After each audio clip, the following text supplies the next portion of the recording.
Salam sejahtera dalam kasih Tuhan kita, Tuhan Yesus Kristus.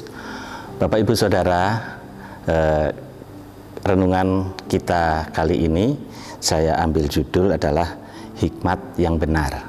Namun terlebih dahulu kita buka Alkitab kita baca pada 1 Korintus 2 ayat 5. Demikian firman Tuhan, supaya iman kamu jangan bergantung pada hikmat manusia, tetapi kepada kekuatan Allah. Ya, jadi dalam hal ini jelas kita harus mengandalkan kuasa Allah dalam segala hal, bukan bergantung kepada hikmat manusia.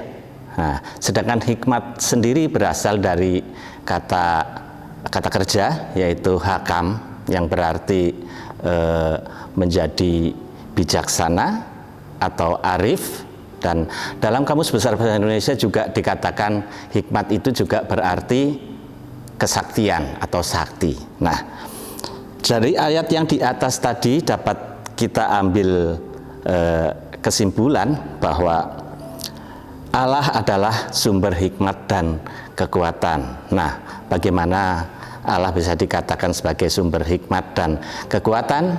Kita buka kembali di 1 Korintus 2 ayat 10. 1 Korintus 2 ayat 10.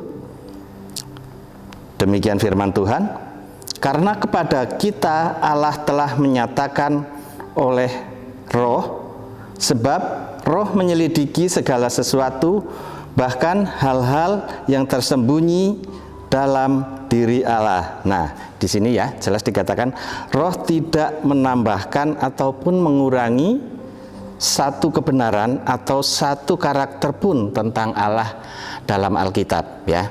Dengan demikian dapat dikatakan bahwa Roh juga memungkinkan manusia rohani untuk melihat segala sesuatu yang diwahyukan secara tepat dan benar, yang diwahyukan, yang tertulis di dalam Alkitab, ya. Jadi bagaimana itu kita lihat kembali juga di 2 Timotius 3 ayat 16. Demikian firman Tuhan, 2 Timotius 3 ayat 16. Segala tulisan yang diilhamkan Allah memang bermanfaat untuk mengajar, untuk menyatakan kesalahan, untuk memperbaiki kelakuan, dan untuk mendidik orang dalam kebenaran. Nah, dalam hal ini jelas ya bahwa hikmat Tuhan diwahyukan kepada penulis kitab, ya. Nah, dalam hal ini firman Tuhan tertulis dalam Alkitab ini dengan maksud apa? Yaitu tentunya tadi disebutkan bermanfaat untuk mengajar, untuk menyatakan kesalahan, untuk memperbaiki kelakuan, dan untuk mendidik orang dalam kebenaran.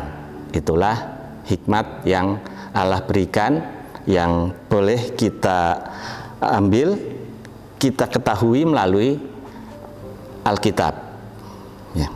Kemudian bagaimana cara kita mendapatkan hikmat Tuhan? Yang pertama tentunya kita lihat di 1 Korintus 1 ayat 24. 1 Korintus 1 ayat 24, demikian firman Tuhan. Tetapi untuk mereka yang dipanggil, baik orang Yahudi maupun orang bukan Yahudi, Kristus adalah kekuatan Allah dan hikmat Allah. Puji Tuhan, kita adalah orang yang terpanggil. Oleh karena itu, kita harus datang kepada sumber hikmat, yaitu kepada Tuhan Yesus Kristus. Di sini yang dinyatakan sebagai sumber hikmat, ya.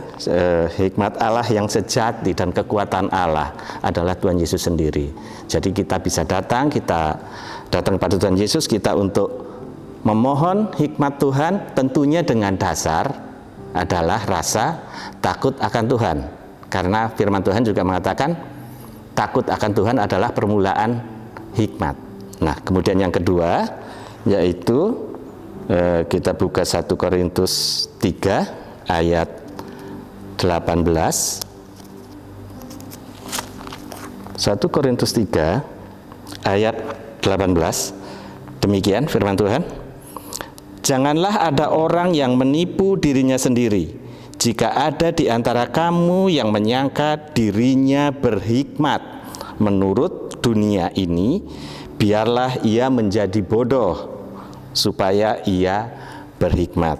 Jadi langkah yang kedua supaya kita mendapatkan hikmat Tuhan adalah kita harus mengakui bahwa keterbatasan kita, bahwa kita ini sebenarnya adalah bodoh ya.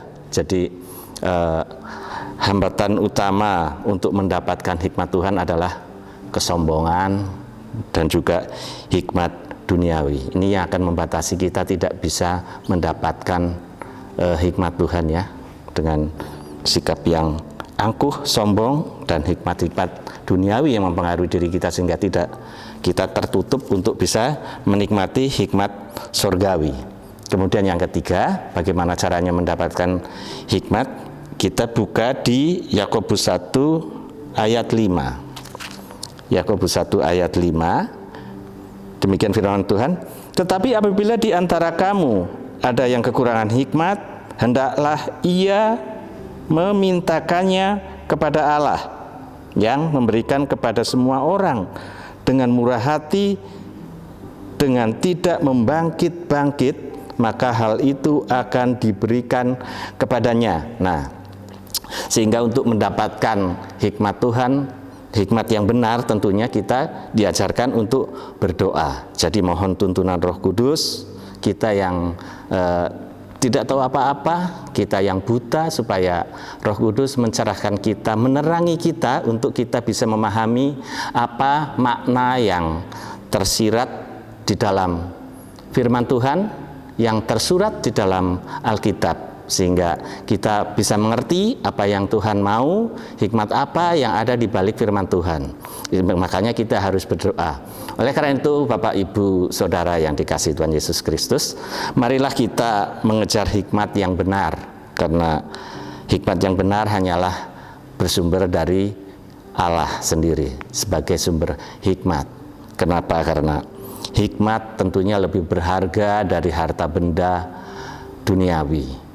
Sebagai salah satu contoh, Raja Salomo ketika disuruh memilih, dia lebih memilih hikmat daripada kekayaan. Nah, apakah Raja Salomo tidak diberkati dengan kekayaan? Alkitab jelas mencatat bahwa Raja Salomo adalah raja yang paling kaya, Raja Israel yang paling kaya. Bahkan kekayaannya legendaris, sehingga sampai sekarang pun banyak pemburu harta karun yang berusaha mencari-cari di mana ada tersembunyi harta atau tertimbun harta kekayaan Raja Salomo. Itulah hikmat yang harus kita kejar, bukan kekayaan, tapi dengan hikmat kita bisa mengetahui apa yang harus kita perbuat dengan baik dan benar sesuai dengan kemauan atau sesuai dengan kehendak Allah melalui hikmat itu. Demikian Bapak Ibu, tentunya langkah pertama kita untuk mengejar hikmat adalah dengan mengembangkan, menerapkan rasa takut akan Tuhan sebagai permulaan hikmat. Demikian renungan kita pada kali ini. Tuhan Yesus memberkati.